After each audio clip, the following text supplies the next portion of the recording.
August 1944, Falaise, Normandy, France. Field Marshal Bernard Montgomery stood in his command post on the morning of August 16th. His eyes moved across the large map spread out before him. The map showed something that made his jaw tight. Between the towns of Falaise and Argentan, barely 20 miles of open ground remained. Through that narrow gap, tens of thousands of German soldiers were trying to escape. Montgomery's fingers traced the thin corridor on the map. Smoke rose in the distance. He could hear the boom of big guns echoing across the Norman countryside. His staff officers stood nearby, watching him, waiting. Everyone knew what this moment meant. In 48 hours, Canadian troops would accomplish something that would pull rare words of praise from Montgomery's lips. Words he seldom spoke about anyone. They've bloody well done it. But right now, on this hot August morning, no one knew if it could be done. The war had been raging for 2 months since D-Day. American, British, and Canadian soldiers had stormed the beaches of Normandy on June 6th. They thought they would break out fast. They were wrong. For weeks, soldiers fought and died in the hedgerows. Field after field became a battlefield. Farms were bought with blood. The Germans fought hard. They made the Allies pay for every mile. In late July, the stalemate broke. The Americans punched through in the south. The Canadians pushed forward in the north. The German army tried to fight back. They launched a big attack at a place called Mortain. Hitler himself ordered it. He wanted to cut the Allied armies in half. The attack failed.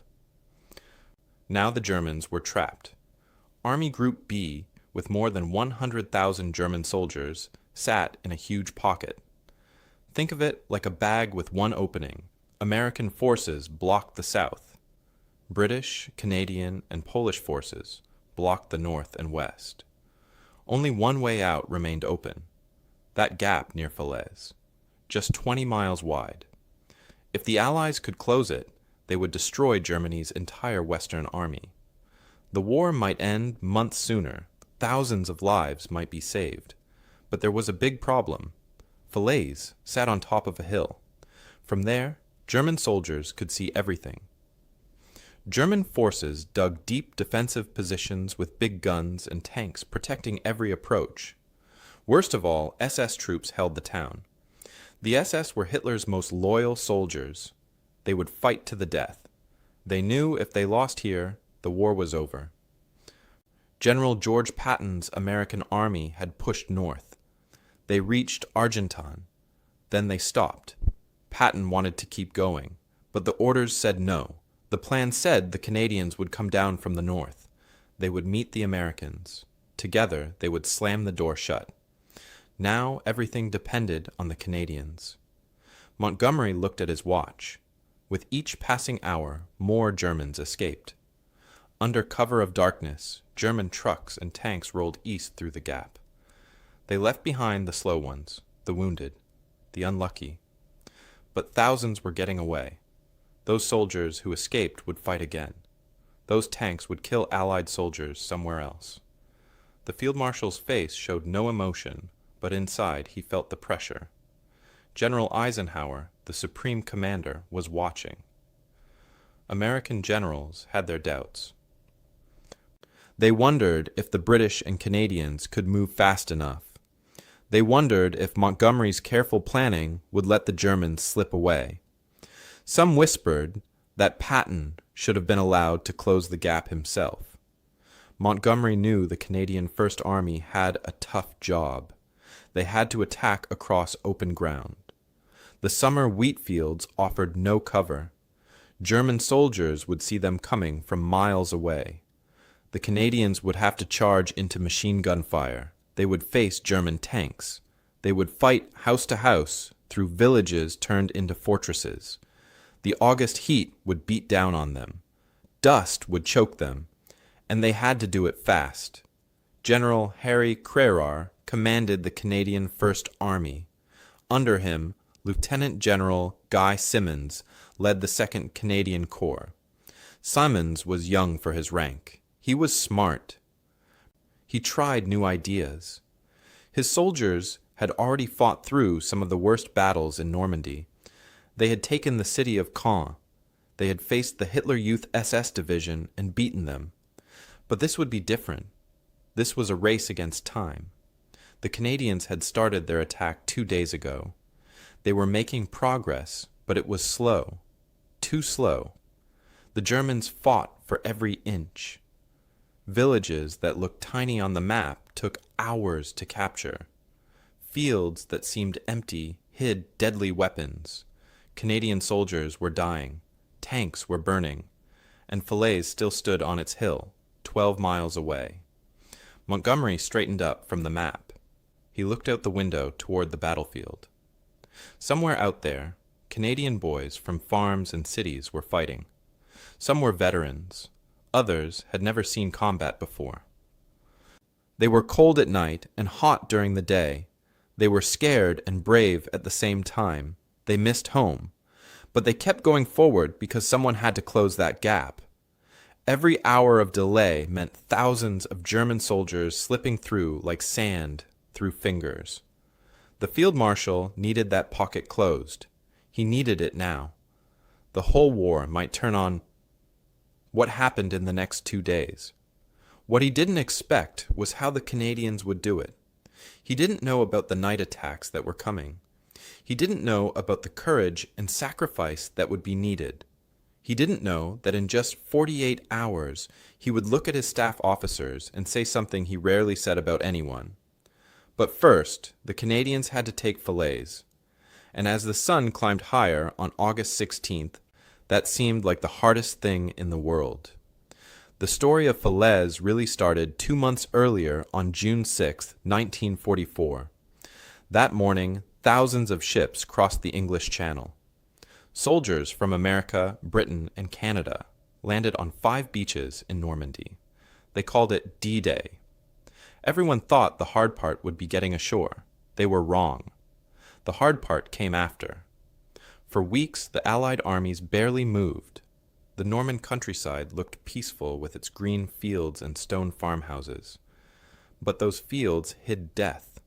The French farmers had planted hedgerows everywhere.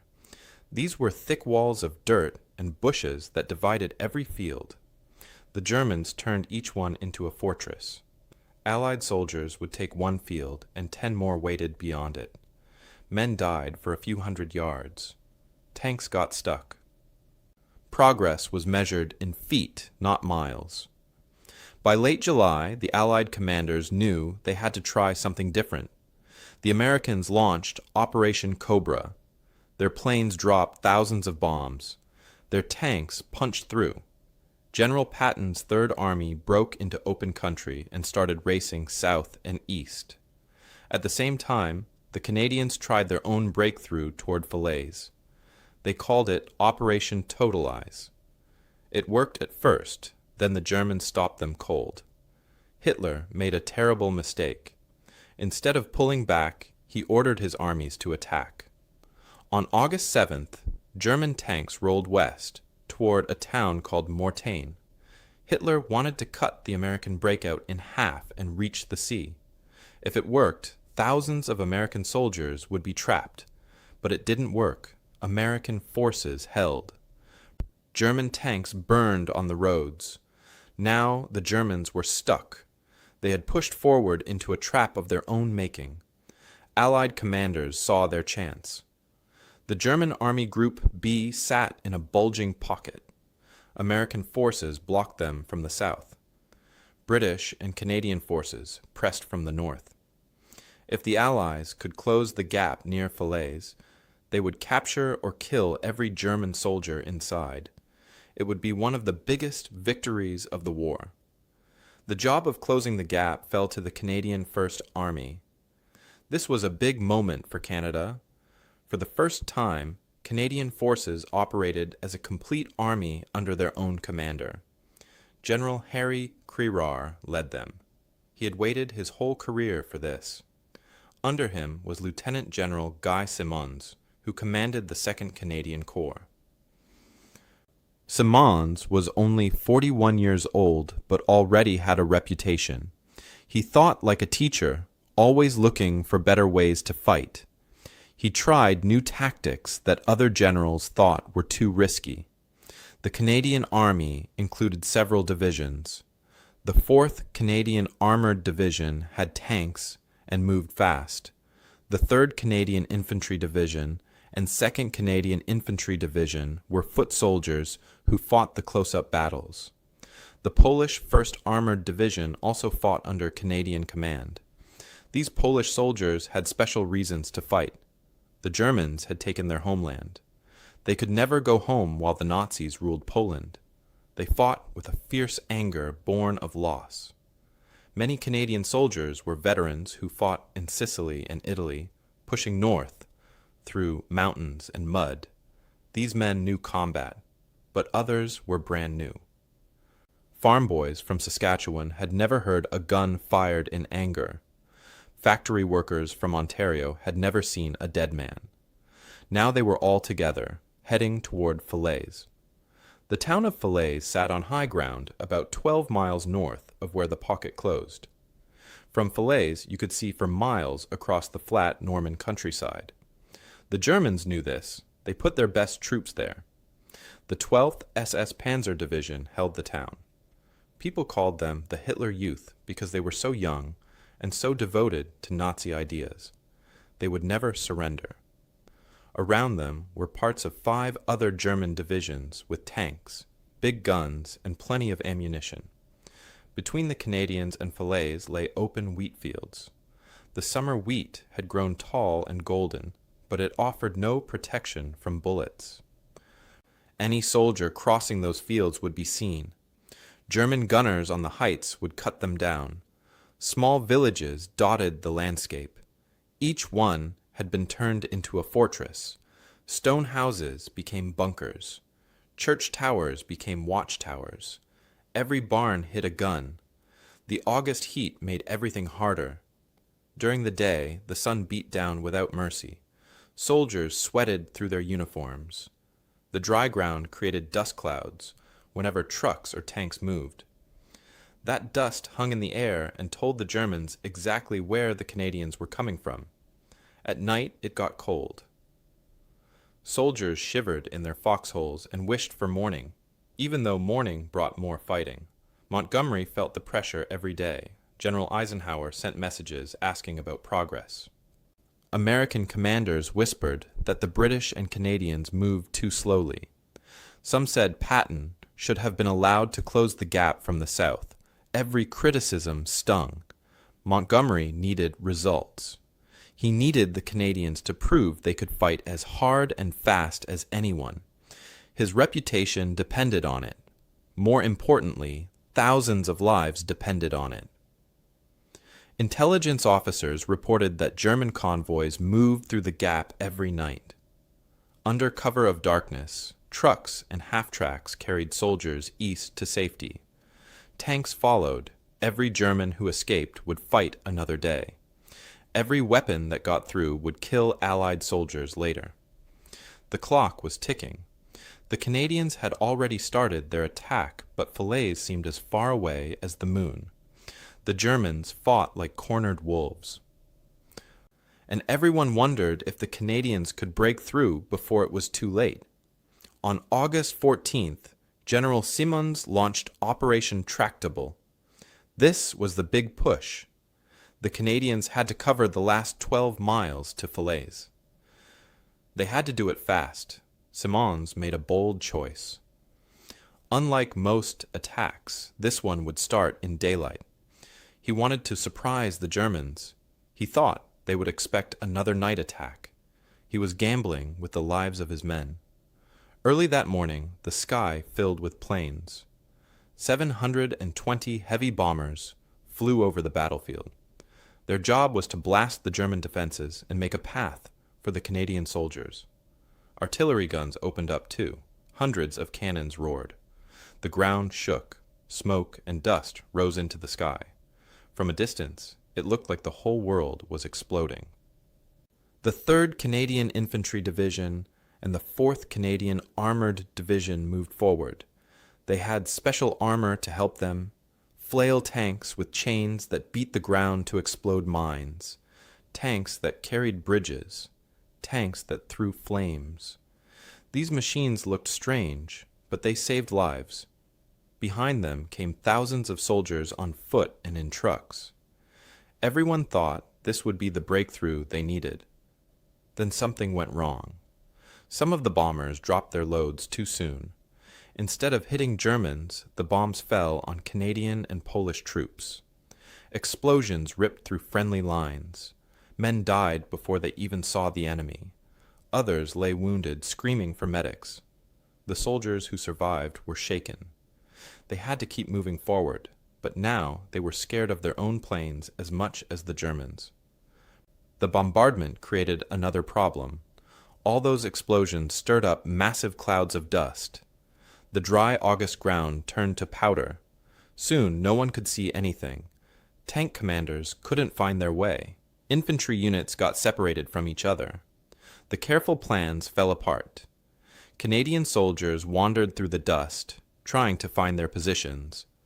German gunners just waited for the dust to clear, then started shooting at anything that moved. When the Canadians finally crossed into the open wheat fields, the Germans were ready.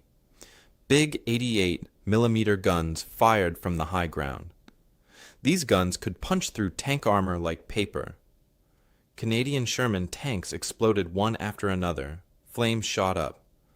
Black smoke poured out. Crews tried to escape, but many didn't make it. The wheat fields became graveyards for burning metal. German soldiers of the 12th SS fought like demons.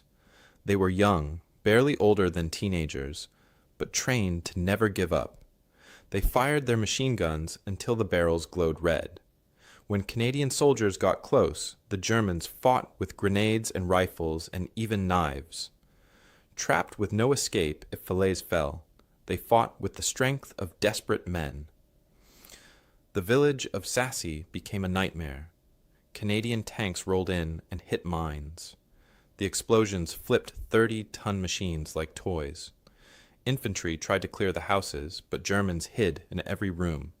Snipers in the church tower picked off officers. The Canadians had to fight building by building, room by room.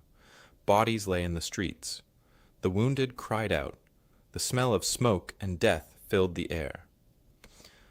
After 12 hours of fighting, the Canadians had only moved 4 miles. They needed to move 8. August 15th brought more grinding combat. Villages with names like Soulangy and Perrières had to be taken. The Germans turned every stone house into a bunker. Canadian infantry crawled through ditches to get close. They threw grenades through windows. They kicked down doors. Sometimes they found Germans waiting. Sometimes they found empty rooms. Either way, it took hours to clear each village. The Argyll and Sutherland Highlanders of Canada attacked one small village. It didn't even show up big on the map. But the Germans had machine guns covering every approach. The Highlanders charged anyway. They lost 125 men, taking that one village. Fathers and sons and brothers fell in the same fields. The survivors kept going because there was nothing else to do. Canadian tank crews faced German Tigers and Panthers up close. The German tanks were bigger with superior guns. Tigers could kill Shermans from a mile away, while the smaller Canadian tanks needed to close within 300 yards for an effective shot. Canadian tankers showed incredible courage, using speed and numbers to overwhelm their opponents. 5 Shermans against each Tiger. Some would burn, but one might get close enough for the killing shot. The battlefield looked like the end of the world. Dead bodies lay in the wheat fields, turning black under the August sun. Burned-out tanks smoked. Broken equipment littered the roads. The smell was terrible. Soldiers wrapped scarves around their faces, but it didn't help. The smell of death got into everything. It stuck to uniforms and hair and skin. By evening on August 15th, Canadian casualties mounted steadily. Hundreds of men were dead or wounded. The aid stations overflowed. Medics worked without rest, trying to save lives. But still, Falaise sat on its hill. The Germans still held it. The gap still remained open. Intelligence officers brought bad news. German convoys were escaping through the gap every night. Time was running out. General Simons faced a hard choice. He could keep attacking the same way and hope to break through, or he could try something different. His soldiers were exhausted. Ammunition was running low. Morale was being tested. But the mission hadn't changed. Close the gap, stop the Germans, win the war. That night, as soldiers tried to rest in their foxholes, Simons made his decision. He would try something rarely done in 1944. He would attack at night. It was risky. It could end in disaster. But doing the same thing over and over wasn't working. The Canadians had one more push left in them, one more chance to do the impossible. Everything hung in the balance. General Simons gave his orders as darkness fell on August 15th. The 2nd Canadian Infantry Division would attack at night. They would slip through the German lines like ghosts. While they moved in darkness, the 4th Armored Division would attack in a different spot to draw German attention. It was a gamble. Night attacks were rare in 1944. Soldiers could get lost. They could shoot their own men by mistake. But Simons believed it was the only way. The Fusiliers Mont-Royal and the South Saskatchewan Regiment led the way. These were tough soldiers. Many spoke French. They had grown up in small towns and farms across Canada. Now they crept through the Norman night, carrying rifles and grenades, their hearts pounding in their chests. They moved slowly and carefully. Every sound seemed loud, the crack of a twig, the clink of metal on metal, the whisper of voices giving orders. Scouts went first. These brave men crawled ahead in the darkness. They cut through barbed wire with special tools that made almost no sound. When they found German sentries, they had to silence them quickly and quietly. It was ugly work. It was necessary work. They marked safe paths for the men behind them. White tape tied to stakes. Small lights that only showed from one direction. Follow these markers or die. Simons had another trick. He ordered searchlights set up behind the Canadian lines. These powerful lights pointed straight up at the clouds. The light bounced off the clouds and came back down, creating a strange artificial moonlight. The Canadians called it artificial moonlight. It gave just enough light to see shapes and move forward, but not enough for German gunners to aim well. It was an eerie sight. The whole battlefield glowed with ghostly pale light. The Canadian infantry moved through the darkness like shadows. They bypassed German strongpoints instead of attacking them. When they found a village full of Germans, they went around it. Speed mattered more than clearing every position. The Germans heard movement in the night. They fired their guns into the darkness. Bullets zipped through the air, but they couldn't see what they were shooting at. The Canadians kept moving. As dawn broke on August 16th, Canadian soldiers were behind German lines. The Germans woke up to find enemy forces in places they shouldn't be. Confusion spread. German commanders couldn't figure out where the Canadians were or how many. Radio messages flew back and forth. Contradictory orders came down. Some German units tried to fall back. Others stayed to fight. The careful German defense began to crack. At first light, the Canadian armored units exploded forward. They drove through gaps the infantry had found. German soldiers saw tanks coming from directions they thought were safe. Panic set in. The careful German defense crumbled as the breakthrough gained momentum. The Lincoln and Welland Regiment reached the southern edge of Falaise as the sun came up. They could see the medieval town on its hill. Church spires rose above stone buildings. Some houses were already burning from artillery fire. The town that had seemed so far away for so long was finally within reach, but the hardest fighting still lay ahead. By mid-morning, 3 Canadian groups were pushing into Falaise from different directions. The Germans inside the town fought back with everything they had. Machine guns fired from windows, snipers hid in attics. Every street became a battle. Every house had to be cleared. The Canadians used grenades and rifles. They fired through doors and climbed through holes in walls. It was slow, brutal work. The Fusiliers Mont-Royal moved through the narrow medieval streets. These French-Canadian soldiers felt a special connection to this French town. They called out to civilians in French, telling them to stay inside, stay safe. They methodically cleared each building.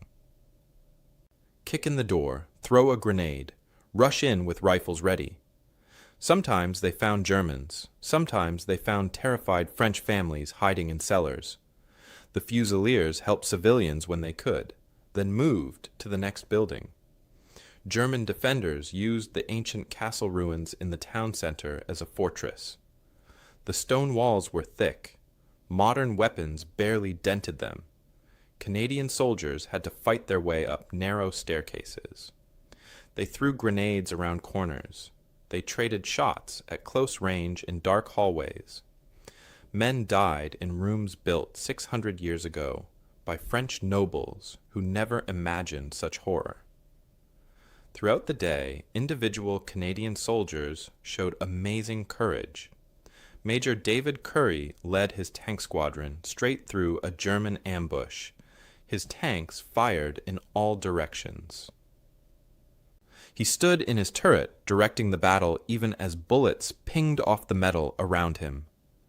Private J.A. Curry, no relation to the major, charged a German position by himself when his squad was pinned down. He killed or captured 12 Germans and cleared the way forward.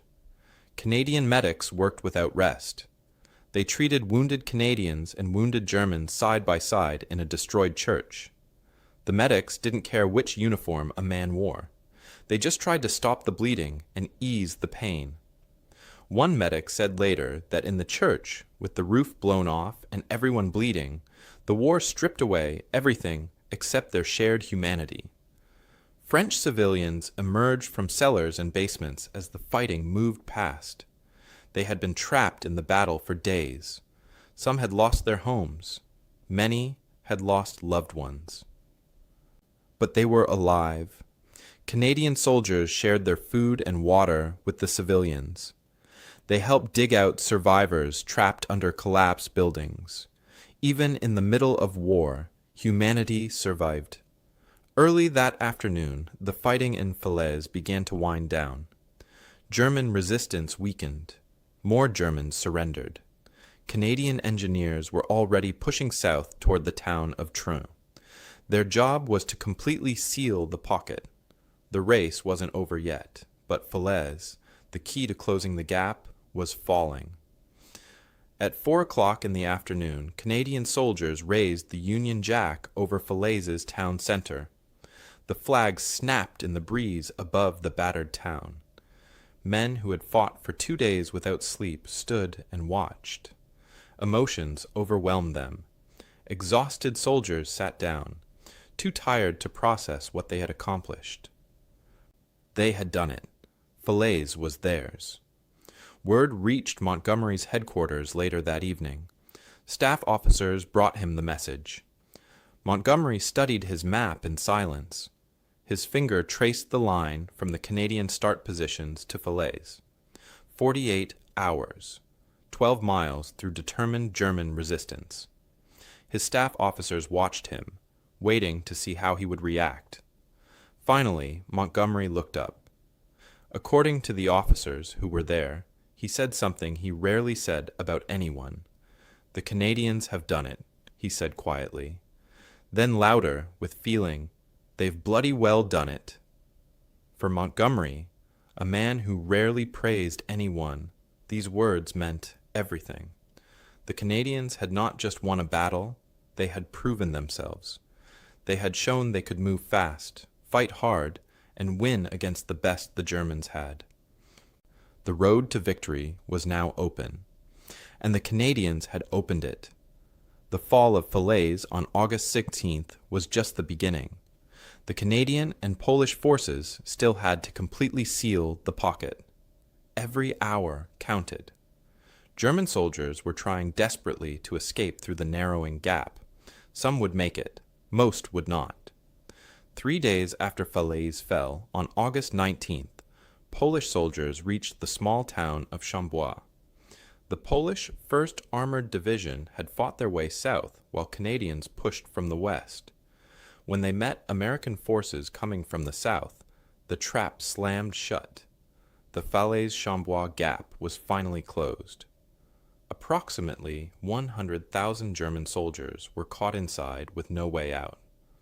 What happened next was terrible beyond description. German units tried to break through the Allied lines. They attacked again and again, trying to punch a hole to escape. Canadian and Polish soldiers held firm. Artillery rained down on the packed German formations. Fighter planes swooped low, firing rockets and machine guns. The killing went on for days. About 50,000 Germans had escaped in the early days before the pocket closed completely. They got through the gap when it was still wide, but they left behind all their heavy equipment. Tanks, trucks, and guns were abandoned on the roads. These soldiers made it out alive, but they would never fight as an organized army again. Another 10,000 Germans died trying to break through after the pocket sealed. They charged Allied positions, knowing they would probably die. Some fought because they were brave.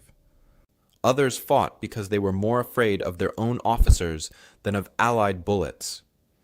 Inside the pocket, 50,000 more Germans were trapped. Most surrendered within days. They were hungry, tired, and out of ammunition. They had fought hard, but now it was over. They laid down their weapons and put their hands up. Long columns of prisoners marched toward Allied prison camps. Many looked relieved that their war was finally finished. General Eisenhower, the supreme Allied commander, visited the battlefield a few days later. He wanted to see the results with his own eyes. What he saw shocked him. For miles, the roads were choked with destroyed vehicles and dead horses. The Germans had used thousands of horses to pull their wagons and guns. Now, those horses lay dead in piles. Hundreds of tanks and armored vehicles sat burned and twisted. The smell was unbearable. Bodies lay everywhere, swelling in the August heat. Eisenhower later said it was one of the greatest killing fields of the war. He had seen many battlefields, but nothing like this. Canadian soldiers were given the grim job of burying the dead. They worked in teams, wearing masks over their faces, but the smell got through anyway. They dug mass graves and moved bodies for days. No one talked much during this work. What was there to say? They counted as they went. 344 German tanks and assault guns destroyed. 2,447 vehicles. 252 artillery pieces. The numbers told the story of a German army that no longer existed. Montgomery sent official messages praising the Canadian First Army. He noted their speed and determination. Years later, he wrote in his memoirs that the Canadian Army had come of age in Normandy. For Montgomery, who rarely praised anyone, these words carried weight. The Canadians had proven themselves among the best fighting forces in the world. The Germans, who survived, saw things differently. Field Marshal Günther von Kluge had commanded German forces in France. After Falaise, he wrote a final message to Hitler. The enemy's superiority is overwhelming. Then he killed himself. He knew what failure meant in Hitler's Germany. SS General Kurt Meyer was captured by Canadian forces. Later, he described the Canadian night attack as impossible to defend against. Even in defeat, German officers recognized what the Canadians had accomplished. General Simons credited his soldiers for the victory. He praised their innovative tactics and determination. General Crerar felt vindicated. His army had delivered when it mattered most. Unit commanders felt pride mixed with sadness. They had won, but at a terrible cost. Other Allied leaders had different reactions. Eisenhower was finally convinced of Canadian effectiveness. Some British generals expressed surprise at how fast the breakthrough happened. American commanders, some who had doubted, now acknowledged what the Canadians achieved. A few did so grudgingly. Old rivalries don't disappear overnight. But the facts spoke for themselves. The human cost was staggering. During Operation Tractable, 1,470 Canadian soldiers were killed, wounded, or went missing. Some units lost half their men. The Argyll and Sutherland Highlanders lost 50% of their fighting strength. Young men who had been laughing and joking just days before were now gone.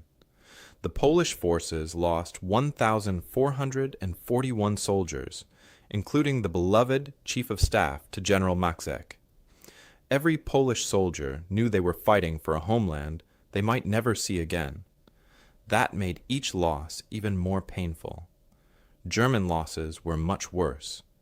10,000 died in the pocket. 50,000 were captured. Many more were wounded.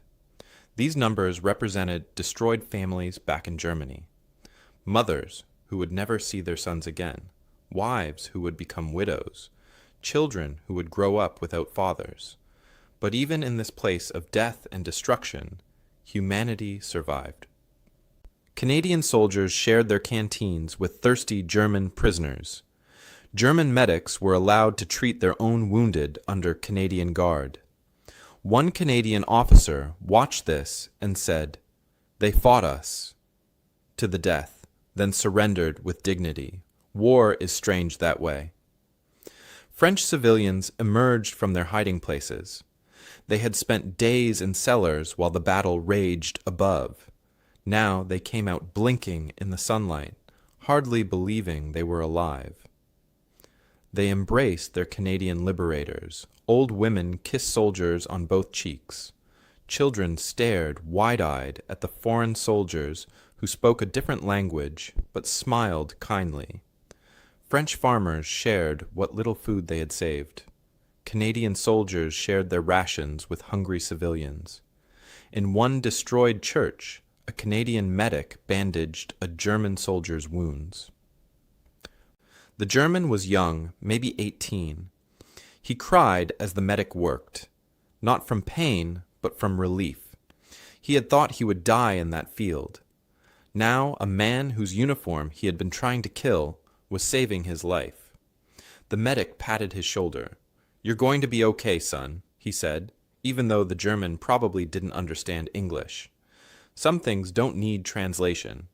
The victory at Falaise came at a price measured in blood and tears, but it was a necessary price. The German army in France was broken. The road to Paris lay open. The war would end sooner because of what happened in those Norman fields. And in the years to come, the soldiers who survived would remember not just the fighting, but also the small moments of mercy and kindness that proved they were still human beings, even in the middle of hell. The closing of the Falaise pocket changed everything. The German Army Group B was destroyed. These weren't just soldiers who lost a battle. This was an entire army that ceased to exist as a fighting force. Elite divisions that had names like the 12th SS Panzer Division and Panzer Lehr were reduced to small groups of survivors without tanks or guns. The 2nd Panzer Division, which had terrorized Allied forces for months, was gone.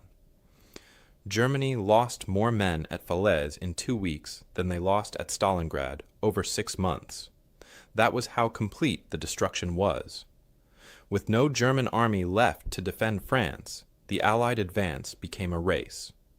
Paris was liberated on August 25th, just 9 days after Falaise fell. French resistance fighters rose up inside the city. Free French forces under General Leclerc entered first, followed by American troops. General de Gaulle walked down the Champs-Élysées to wild cheering. The city Hitler had wanted to destroy was free. Without Falaise, this couldn't have happened so fast. The Allied armies didn't stop in Paris. They kept rolling east. British and Canadian forces liberated Brussels on September 3rd. American armies reached the German border. In just weeks, the Allies covered ground that should have taken months. They moved so fast that supply lines couldn't keep up. Trucks ran out of gas. Soldiers marched on empty stomachs. But they kept going because no German army stood in their way. Historians later calculated that closing the Falaise pocket shortened the war in Western Europe by 4 to 6 months. That meant tens of thousands of lives saved, families reunited sooner, cities spared from bombing. The impact on Germany's ability to fight was crushing. Before Falaise, Germany had 850,000 soldiers in France. They had 1,500 tanks. After Falaise, only 120,000 effective fighting men remained. They had 200 tanks. 25 German divisions needed to be completely rebuilt from scratch. But Germany didn't have the men or equipment to rebuild them. The Eastern Front was consuming everything. Hitler had to strip troops from the fight against Russia just to create some defense in the West. This weakened Germany everywhere.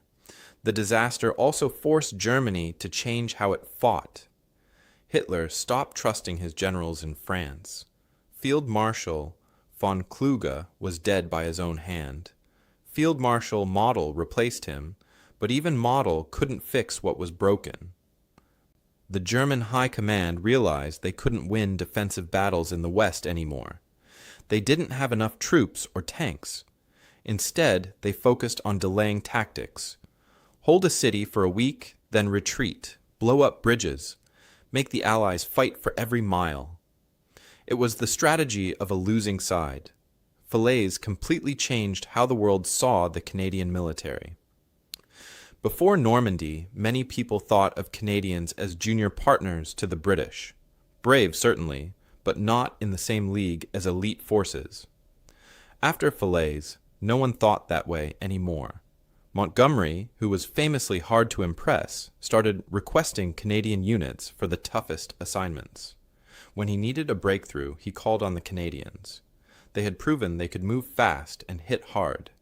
The Canadian soldiers themselves felt the change. They walked taller, their confidence transformed by what they had achieved. The tactical innovations that Simonds used at Falaise became studied at military schools around the world. His 9 attack method was copied by other armies. The way he combined different types of forces, infantry, tanks, artillery, and air support, all working together, became the model for modern warfare. The artificial moonlight technique using searchlights bounced off clouds was adopted as standard practice. Military historians still study Falaise as an example of how to break through a strong defense with speed and surprise. Even the Germans learned from Falaise, though the lessons were bitter. German officers who survived wrote reports about what went wrong. They noted the Canadian breakthrough speed as unprecedented. They said the determination they faced was impossible to stop. German training manuals were updated. Future defensive plans tried to account for the kind of rapid night infiltration that Simonds had used. Of course, by then it was too late. Germany was losing on all fronts. The impact on morale was enormous on both sides. For the Allies, Falaise proved the war could be won. After months of slow progress and heavy casualties, they had struck a blow that hurt Germany badly. Soldiers who had been discouraged felt hope again. Letters home became more optimistic. Maybe they would see their families before Christmas after all. For the Germans, Falaise was crushing. Soldiers who survived told stories of the horror. word spread that the German army in France was finished. Some German units started surrendering more easily. Others fought even harder, knowing their backs were to the wall. General Hans Eberbach commanded German forces during the battle. He was captured afterward. Allied interrogators asked him about Falaise. Eberbach was quiet for a moment, then said, "Falaise was the death of the German army in France." He wasn't exaggerating. German officers after the war consistently identified Falaise as the moment they knew the Western Front was lost. They had hoped to hold the Allies in France through the winter. Falaise destroyed that hope. The numbers tell a stark story. Before Falaise, Allied planners estimated it would take 6 months to fight from Normandy to the German border. They expected fierce resistance every mile, heavy casualties, slow progress. Instead, most of France was liberated in 3 weeks.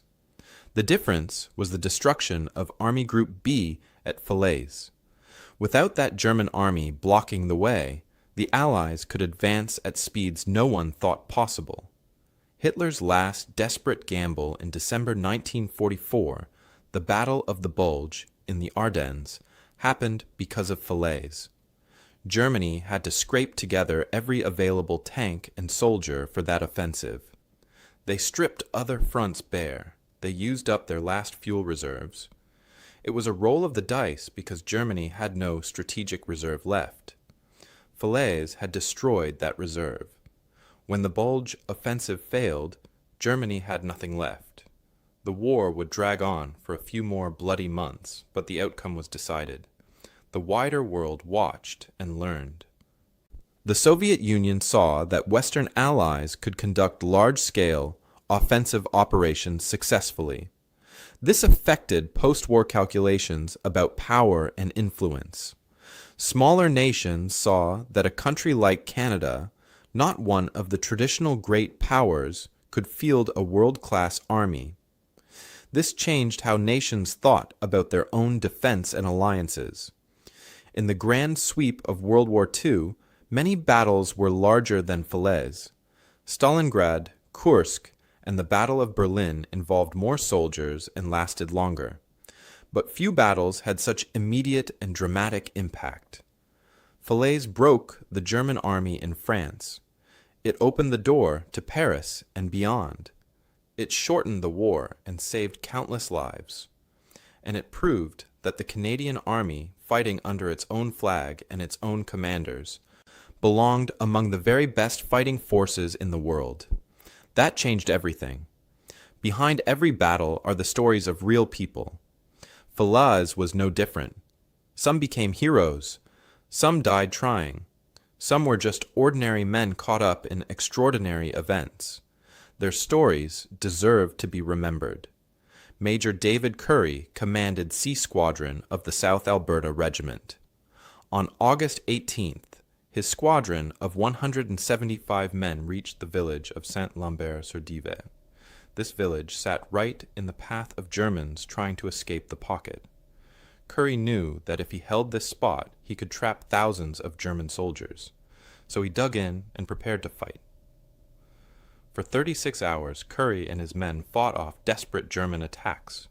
Thousands of Germans tried to break through. Tiger tanks fired at Curry's positions. Infantry charged again and again. Curry was everywhere at once. He personally knocked out several German tanks. He called in artillery strikes. When he was wounded, he refused to leave. His men watched him and found their own courage. When it was over, Curry's small force had captured 2,100 German soldiers. They had destroyed 7 tanks, 12 guns, and 40 vehicles. For this, Curry received the Victoria Cross, Canada's highest honor for bravery. After the war, he returned to Ontario and lived a quiet life. He rarely talked about what he did. When asked, he would just say, "I did what needed doing. Any of my men would have done the same." Private Jacques Dextraz was 22 years old when he fought through the streets of Falaise. He was part of the Fusiliers Mont-Royal, a French-Canadian unit. Dextres later described the battle as like fighting through history itself. The medieval stone buildings, the narrow ancient streets, the castle ruins where Germans made their last stand. During the final assault, Dextres found 3 French children hiding in a cellar. The building above them was burning. He carried them out one by one under fire. After the war, Dextres stayed in the army. He rose through the ranks and eventually became Chief of Defense Staff, the highest military position in Canada. But he always said his men made him look good. They did the impossible, he would say. I just had the honor of leading them. Not all stories have happy endings. Many Canadian soldiers never came home from Falaise. Young men like Private Harold Smith of the Regina Rifles died in the wheat fields outside Falaise. He was just 20 years old. His best friend from basic training, Private Robert Chen, died beside him. They had promised their families they would look after each other. They kept that promise until the end. The Argyll and Sutherland Highlanders lost 125 men, taking a single village. Each name represented a family back home who would receive a telegram they dreaded. Each loss was a future stolen, a life unlived. The Germans had their own stories. Lieutenant Ernst Barkmann commanded a Panther tank in the 2nd SS Panzer Division. He was a skilled tank commander who had survived many battles. At Falaise, he fought until his tank ran out of ammunition. Then he fought on foot until he was captured near Troon. Years after the war, Barkmann gave interviews about his experience. The Canadians gave no quarter in the attack, he said, but they treated us fairly after we surrendered. He described the Canadian night attacks as terrifying. They came from everywhere, like ghosts, he remembered. We couldn't see them. We couldn't stop them. Barkmann lived until 2009. In his old age, he attended German-Canadian friendship events. Former enemies shook hands as old men and remembered they had all once been young and scared. Civilians suffered too. Marie Dubois was 16 years old and lived in Falaise with her family. When the battle started, her family hid in their cellar. For 6 days they stayed underground while the fighting raged above. They heard explosions. They heard gunfire. They heard men screaming. Sometimes the house shook so hard they thought it would collapse on them. When they finally emerged, their town was in ruins, but they were alive. A soldier from the Fusilier Mont-Royal found them. He was French-Canadian and spoke French like them. He gave Marie's family his own food rations. Marie remembered that he cried when he saw what the war had done to their beautiful town. I expected soldiers, she said years later, but I found angels in khaki. Major General Stanisław Maciek commanded the Polish 1st Armored Division. His division closed the pocket at Chambois, a feat the Allies called the Mace after his name. But every Polish soldier knew a bitter truth. They were fighting to free Europe, but their own country, Poland, was occupied by the Soviet Union. They could never go home. They fought anyway because someone had to stand against evil. The division lost 1,441 men, closing the gap. After the battle, Maciek spoke to his surviving soldiers. "We fight not for glory," he said, "but for the world to remember Poland exists." Maciek lived until 1994 in Scotland. Both Canadians and Poles honored him as a hero. Private William Baker was 19 years old, a farm boy from Saskatchewan serving with the Regina Rifles. This was his first battle. Letters home to his family described his fear and exhaustion. But he also wrote about pride in what his unit accomplished. He was wounded on August 16th, taking Falaise. Shrapnel hit his shoulder. He recovered and fought all the way to Germany. He survived the war and returned to his farm. He lived to be 89 years old. Every year he attended Falaise ceremonies with other veterans. Near the end of his life, he told his grandson, "We didn't think of ourselves as heroes. We were just Canadians doing a job. That simple statement captured something important. These were ordinary men who did extraordinary things because their country and their buddies needed them to. In Canada today, every schoolchild learns about Falaise. It sits alongside Vimy Ridge as one of the defining moments when Canada proved itself as a nation. Teachers tell the story of how Canadian soldiers closed the gap in 48 hours. They explain how this shortened the war and saved lives. On Remembrance Day, every November 11th, when Canadians wear red poppies and stand in silence, many think of those Norman fields where their grandfathers and great-grandfathers fought. The town of Falaise rebuilt after the war. Today, it's a peaceful place with shops and cafes. But the people there never forgot who liberated them. In the center of town sits a park dedicated to Canadian soldiers. Stone monuments bear the names of units that fought there. Fresh flowers appear at the base of these monuments every week, placed by French citizens who remember. One street is named Rue des Canadiens, the Street of the Canadians. Children walk to school along that street every day, passing beneath the sign that honors soldiers from across the ocean who died to free their town. Near the village of Chambois, where Polish and Canadian forces met to seal the pocket, stands a special memorial. Local people call it the Mace, in honor of General Maxek. The monument shows a Polish and Canadian soldier standing together. Every August, people gather there for ceremonies. For many years, old veterans made the journey back. They wore their medals and stood with tears running down their faces. They saluted fallen friends. As the years passed, fewer veterans could make the trip. Now the last of them are gone. But their children and grandchildren come instead, carrying on the tradition. The Canadian War Cemetery at Bretteville-sur-Laize holds 2,958 graves. White headstones stand in perfect rows. Each one bears a maple leaf carved in stone. The grass is always perfectly cut. Flowers bloom in the spring. It's a beautiful, peaceful place. But it reminds visitors of the terrible cost of freedom.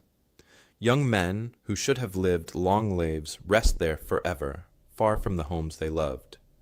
The bond between Normandy and Canada runs deep. For decades after the war, Norman families hosted Canadian veterans who returned to visit. They welcomed them into their homes like family. French schools became paired with Canadian schools. Students exchanged letters and learned each other's history. The gratitude was real and lasting. Even today, when people in Normandy learn someone is Canadian, they often say thank you. Their grandparents told them stories of liberation. They don't forget. Something remarkable happened in the years after the war. German and Canadian veterans began meeting at the battlefields. At first, it was awkward. These men had tried to kill each other. But they discovered something. They had all been young and scared. They had all followed orders and done their duty. In old age, they could respect each other as soldiers without hating each other as enemies. Former tank commanders who had fought at Falaise shook hands. They shared stories. Their families became friends. Youth exchange programs brought German and Canadian teenagers together to learn about peace. War turned into lessons about reconciliation. Falaise changed how Canada saw itself. Before World War II, Canada was seen as part of the British Empire. Canadians fought in British uniforms under British commanders. But at Falaise, Canadians fought as their own army under their own generals. They proved they were excellent soldiers. After the war, Canada became more independent. Canadian foreign policy reflected this new confidence. Canada would help its allies, but make its own decisions. The pride soldiers felt at Falaise helped shape a nation's character. Military schools around the world still study what happened at Falaise. General Simons's tactics appear in textbooks. His night attack method became standard teaching. The way he combined infantry, tanks, artillery, and air support showed how modern warfare should work. Officers learning their trade study how the Canadians broke through in 48 hours. They learned that speed and surprise can overcome strong defenses. They learned that innovation matters as much as courage. The children and grandchildren of Falaise veterans carried their stories forward. Many grew up hearing about the war at family dinners. Grandpa didn't talk much about the fighting, but sometimes he would share a memory, a funny moment, a friend he lost, the day Falaise fell. These stories became family treasures, passed down through generations. Military museums across Canada preserve letters, photographs, and uniforms. Families donate their grandfathers' medals. Each artifact tells a story about ordinary men who did extraordinary things. As the last veterans passed away in the early 2000s and 2020s, the way we remember changed. No longer could we shake their hands and hear their voices. The living memory became history. This makes remembering even more important. We have to tell their stories so future generations understand. We have to visit the cemeteries and monuments. We have to teach our children why these men fought and what they accomplished. Falaise teaches us important lessons about war and humanity. It shows that courage exists in ordinary people when circumstances demand it. It shows that even in the horror of battle, moments of kindness and mercy survive. It proves that small nations can make big differences. Canada wasn't a superpower, but Canadian soldiers shortened the war and saved countless lives. That matters. The story also reminds us that victory comes at a cost. 1,470 Canadian casualties in 48 hours. Young men who never came home. Families who grieved for decades. Towns destroyed. Lives shattered. We celebrate the victory, but we must never forget the price. Montgomery's words, "They've bloody well done it," meant more than praise for a battle won. He recognized something fundamental about the Canadian soldiers. They had determination, they had skill, they had courage. They proved themselves equal to any army in the world. That recognition mattered then and matters now. The Canadian Memorial at Bretteville-sur-Lez Cemetery bears a simple inscription. They gave their tomorrow for our today. Those words capture the essence of sacrifice. The soldiers who died at Falaise never got to live the lives they should have lived. They never grew old. They never had children or grandchildren.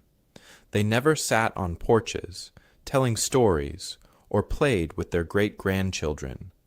They gave up all their tomorrows so that we could live in freedom.